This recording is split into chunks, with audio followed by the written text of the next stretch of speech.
Hi everyone! My name is Fabiana da Silva Boyce, and today I'm here to talk about some things that we can do so that we can maintain or have some peace when we are going through something really hard in our lives. So, when I think about that, what comes to my mind is, of course, when I was going through my cancer treatment.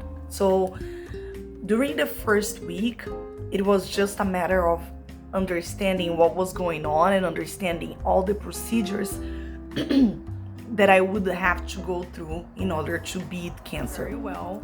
For the ones who know me very well, I hate needles. I can't stand them. Unfortunately, I have to confess something. I'm very, very afraid of needles.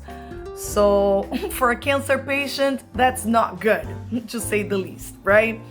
But of course, I was aware that I would have to become okay with needles and okay with pain, but it took me some time to understand all the procedures that I would go through.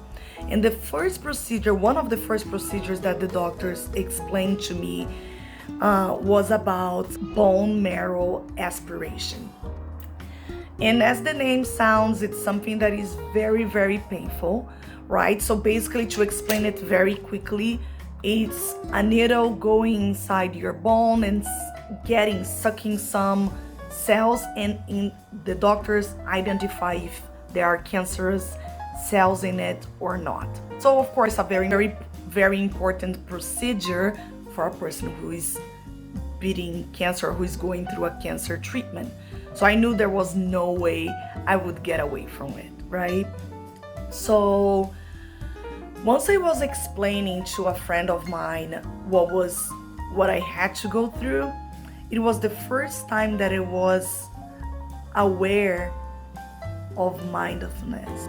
When I first realized that I had to go through it, I started talking to some friends. As you guys know, I love talking. And that was the first time that I learned could be calm if I focused on my breathing. To be really honest, I had never heard of it in my entire life.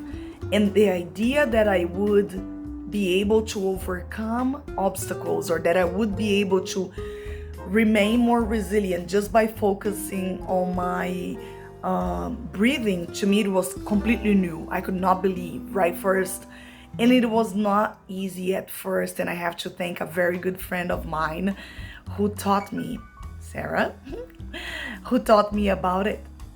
So basically what it is, you just have to focus on the moment, and one way to start thinking about it is by breathing through your nose and let it out.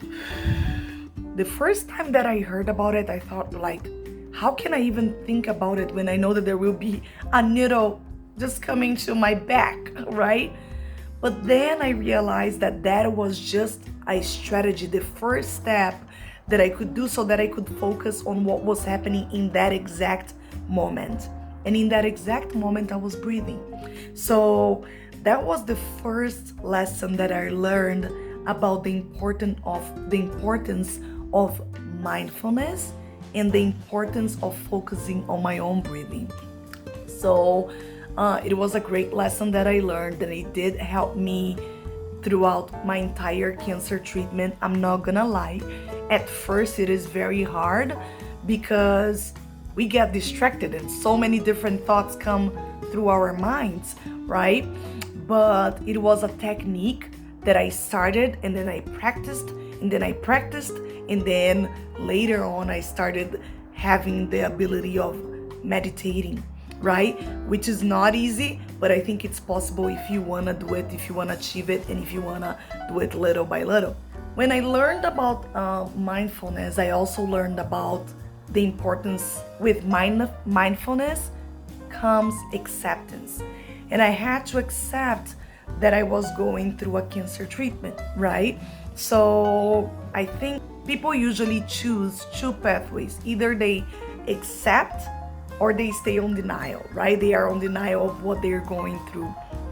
And it was very good, in my case, it was very good to accept what was going through and not having any shame, because it was not my fault. And when you think about yourself, I don't know, we all live different moments. We all go through different obstacles. So if you accept what you're going through, whether it is unemployment or a difficult situation in your marriage, I guess having the perception that this is happening is very important. And then once you have the acceptance, you're gonna start doing something to change what you're going through, right? Number 3, I think, is like seeking for help.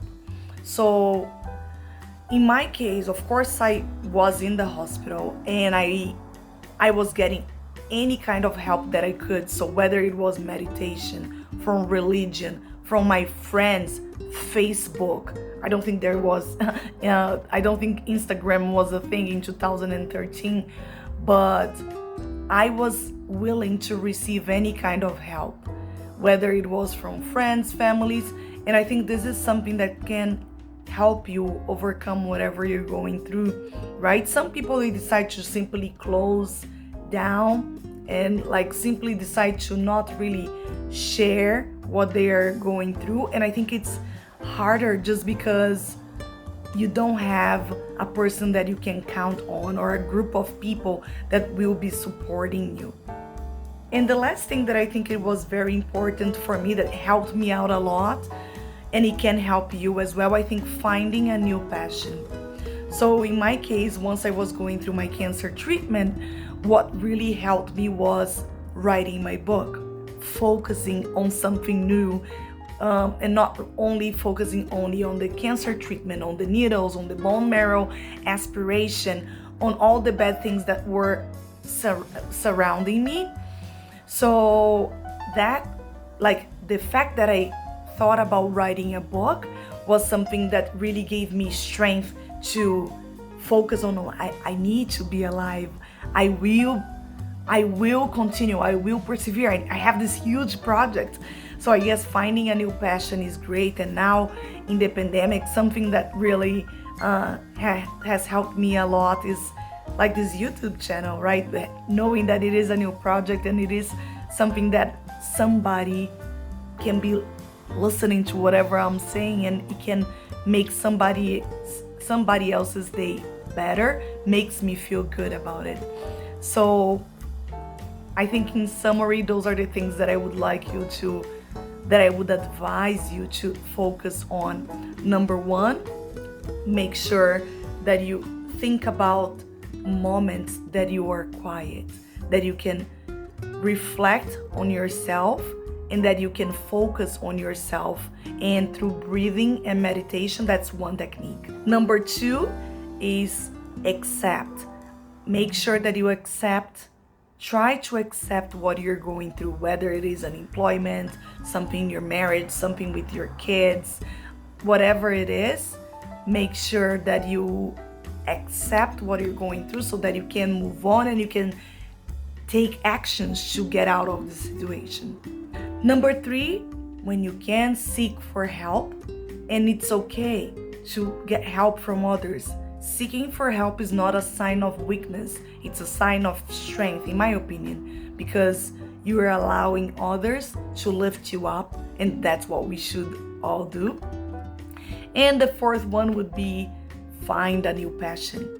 And finding a new passion is something that can take your mindset off what you're going through at that moment and helping you get out of the situation.